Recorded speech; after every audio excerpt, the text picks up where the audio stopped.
YouTube کی کمائی کے متعلق بھائی جو ہم نے جواب دیا تھا، وہ یوٹیوب کی وہ کمائی جس میں انہوں نے سوال لکھا تھا، اس میں بعض الفاظ تھے جن کا تذکرہ مناسب نہیں تھا، ہم نے نہیں کیا۔ بس اب آپ یہ سمجھ لیں کہ یوٹیوب اس ذریعے سے کمانا جس میں شریعت کی خلاف ورزی یا گناہ ہوتا ہو، اس سے بچنا چاہیے۔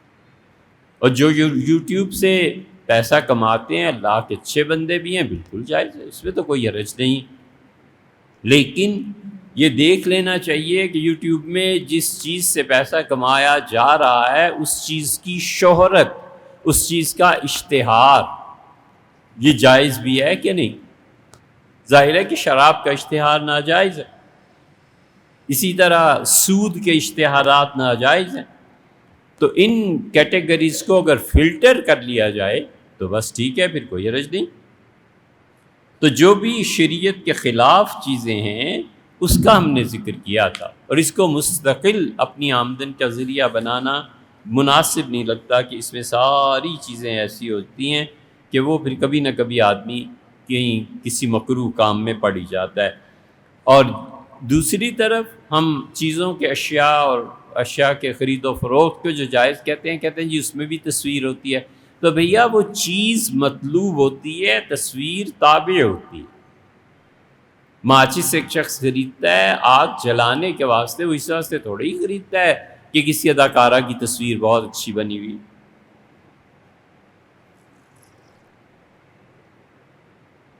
صابن لوگ خریدتے ہیں تو اس لیے تھوڑے ہی کہ اشتہار دیکھنا ہے، اس لیے کہ اصل چیز صابن پاکی حاصل کرنا، میل کچیل کو دور کرنا۔ تو اصل چیز کیا ہے؟ اور اشتہارات جو ہوتے ہیں وہ اس میں اصل جس چیز کو قرار دیتے ہیں، بس اس کو بھی سمجھ لینا چاہیے۔ جہاں تک اس بات کا تعلق ہے کہ غیر مسلم ممالک میں گوشت کے حلال اور حرام کا، تو دیکھیے جب تک 100% یقین نہ ہو جائے کہ گوشت حلال ہے، نہیں کھایا جا سکتا، نہیں کھانا چاہیے، اسے شریعت اجازت نہیں دیتی۔ 100% حلال ہو، یقین ہو 100%، پھر اسے کھایا جا سکتا۔ اصل اختلاف امت میں اس پہ چلا ہے جو سورہ انعام میں، اور اللہ تعالیٰ نے فرمایا ہے کہ دیکھو وَلَا تَأْكُلُوا مِمَّا لَمْ يَذْكُرُوا اسْمَ اللَّهِ عَلَيْهِ، اس چیز کو مت کھاؤ جس پہ اللہ کا نام نہیں لیا گیا۔ حنفی فقہا اور پوری امت کا ایک بہت بڑا گروہ جس طرف کیا ہے، وہ کہتے ہیں کہ اللہ کا نام نہیں لیا گیا کس وقت؟ ہم کہتے ہیں ذبح کے وقت۔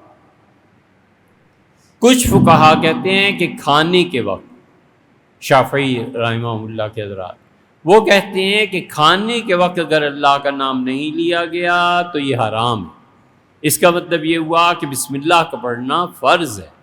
ہم کہتے ہیں ذبح کے وقت کی بات ہے کہ اس شخص کا عقیدہ کیا ہے، یہ بات نہیں ہے۔ یہ ہے بنیادی فرق جس پہ مصر کے جامع الازہر کے جو مشائخ تھے اور بہت بڑے بڑے لوگ، انہوں نے یورپ کی چیزیں کھانے کی اجازت دی اور ہمارے حضرات نے نہیں دی۔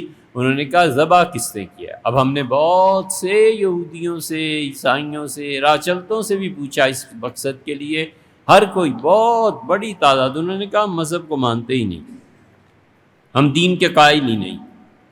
اور اکثریت ایسی نکلی جو سائنس، ٹیکنالوجی اور یہاں تک کہ بت پرست نکلے، اور وہ بالکل اللہ کی کتاب کے قائل نہیں تھے، نہ تورات، نہ انجیل، نہ قرآن، نہ زبور، اور کسی چیز کے نبوت کے بھی قائل نہیں تھے، اور کہتے ہیں ہم بس رسماً یہودی ہیں۔ اب ایسے شخص کے ذریعے کو کون جائز قرار دے گا؟ اس لیے جب تک جانور شرعی طریقے سے ذبح نہ کیا جائے اس کا کھانا جائز نہیں۔ جسے کھانا ہو اسے چاہیے کہ اس سلسلے میں محنت کرے، اللہ اس پہ اسباب بھی پیدا کرے گا اور خدا اس کی محنت کو قبول فرمائے گا۔ تو آئندہ نسلوں میں صحیح اس سفر کو کرنا تو ہے نا طے، کچھ تم چلو، کچھ آئندہ نسلیں چلیں گی، انشاءاللہ کبھی ہو ہی جائے گا۔